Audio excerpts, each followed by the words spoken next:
pergunta de hoje é sobre sacrifícios no Antigo Testamento. Por que existia sacrifício de animais no Antigo Testamento, na Bíblia?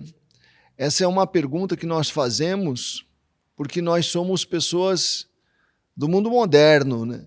Nós vivemos no mundo moderno e temos esse tipo de questionamento.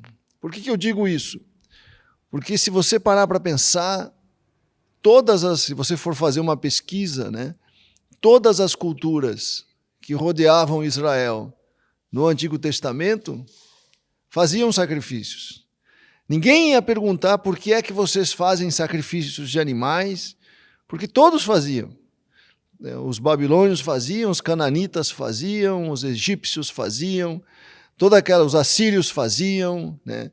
Se você for pegar a antiga literatura, mesmo os documentos antigos, você vai ver ali referências a sacrifícios de animais. Se você vai pegar textos mais recentes, mesmo depois de Israel, textos gregos, a República, por exemplo, há referência de sacrifício de animais. A República de Platão, os gregos faziam sacrifícios de animais, os romanos faziam sacrifícios de animais, os povos que vieram antes dos gregos e conviveram com Israel na época de Moisés faziam sacrifícios de animais. Então era uma prática comum.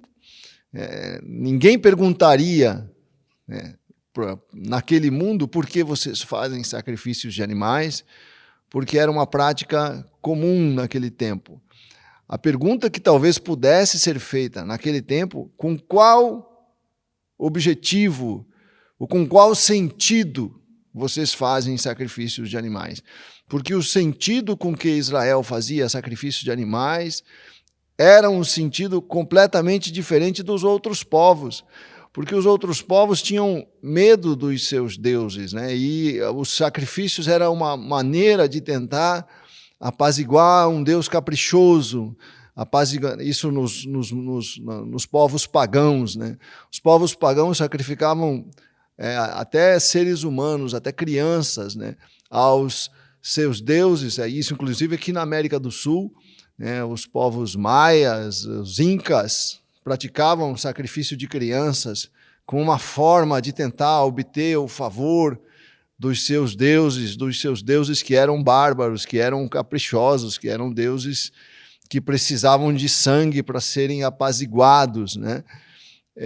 Mas na literatura bíblica, o sacrifício tem um sentido completamente diferente. O sacrifício sinaliza, e se você for ver, que é um livro difícil, eu reconheço que é um livro difícil de ler, que é o livro de Levíticos, mas todo o livro de Levíticos mostra que o sacrifício de animais que era feito no Antigo Testamento pelo povo de Israel era um sacrifício de animais relacionado à santidade de Deus, né? O homem é um homem pecador e precisa de um caminho para se aproximar de um Deus santo, né? E a forma de o homem se aproximar de um Deus santo na liturgia bíblica do Antigo Testamento, vamos dizer assim, era por um meio através do qual o homem obtivesse a redenção do seu pecado. O animal ali era um símbolo do sacrifício que se fazia para perdão dos pecados, para pagamento dos pecados. O pecado criava uma dívida do homem diante de Deus que precisava ser satisfeita, e a maneira como a satisfação dessa dívida se dava no sistema, né, do Antigo Testamento era através do sacrifício de animais, porque aquele animal simbolizava a substituição. Aquele animal substituía o homem no pagamento do pecado, né? O pecado gerava a morte, em vez do homem morrer, morria o animal no seu lugar, já simbolizando o que Jesus iria fazer na cruz por nós. Na verdade, o sacrifício de animais no Antigo Testamento era um símbolo da obra que Jesus iria realizar na cruz. Por isso que João fala João Batista, no Evangelho de João, diz: eis o Cordeiro de Deus que tira o pecado do mundo, né? Jesus, então, é o Cordeiro que era sacrificado no Antigo Testamento para expiação, para remissão, para redenção dos pecados do homem. Então, é essa a simbologia, porque o pecado cria uma desordem no mundo de Deus. O mundo de Deus é um mundo perfeito. Quando eu peco, eu trago uma desordem nesse mundo. Eu subverto a ordem de Deus. E essa ordem precisa ser restaurada. Como é que a ordem é restaurada? Pela aplicação da justiça. A justiça se dá através da punição do pecado. O pecado precisa ser punido. O pecado precisa sofrer uma pena.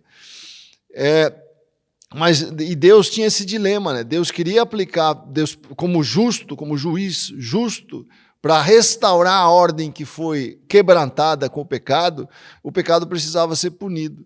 Mas para punir o pecado, Deus tinha que punir o pecador.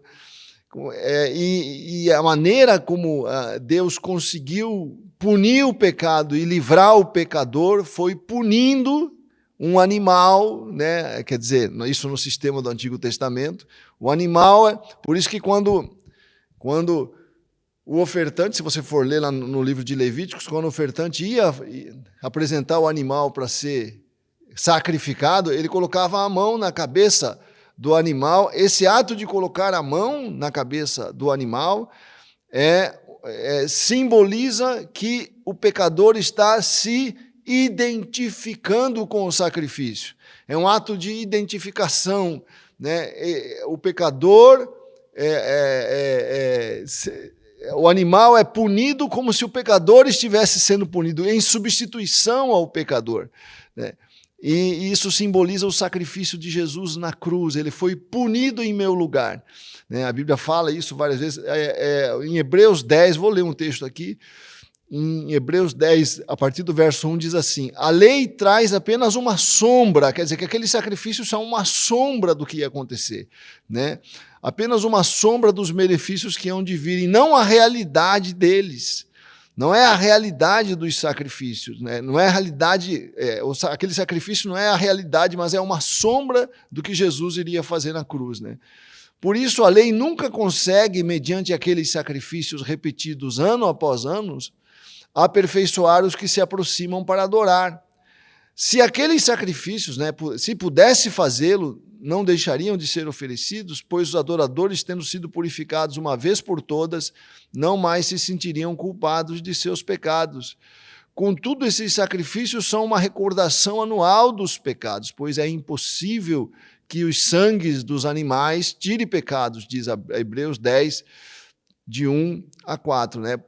Porque aqueles sacrifícios não eram a verdadeira purificação dos pecados. A verdadeira purificação dos pecados se daria com a morte de Jesus, né? E Hebreus 10, 8, a partir do verso 8, fala assim: primeiro ele disse, sacrifícios, ofertas, holocaustos e ofertas pelo pecado não quiseste, nem deles te agradaste, os quais eram feitos conforme a lei do Antigo Testamento, né? Então acrescentou, aqui estou, Jesus falando, aqui estou, vim para fazer a tua vontade. Ele cancela o primeiro para estabelecer o segundo.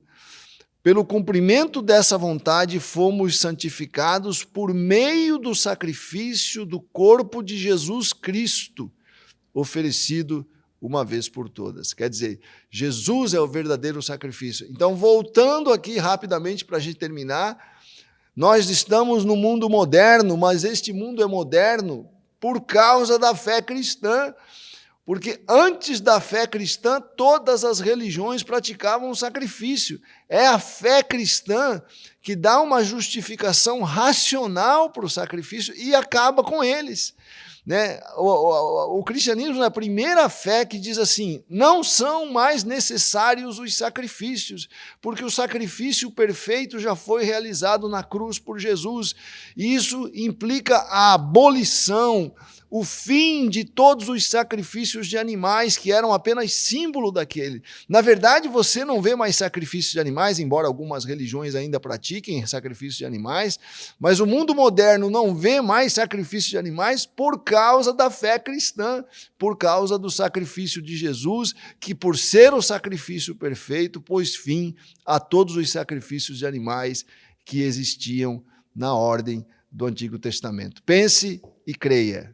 No nosso próximo Pense e Creia, nós vamos responder a seguinte pergunta: se Deus é todo-poderoso, por que é que existe o mal no mundo? Se Deus é todo-poderoso, por que Ele não põe fim ao mal que existe no mundo?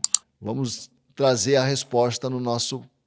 tentar trazer a resposta no próximo Pense e Creia.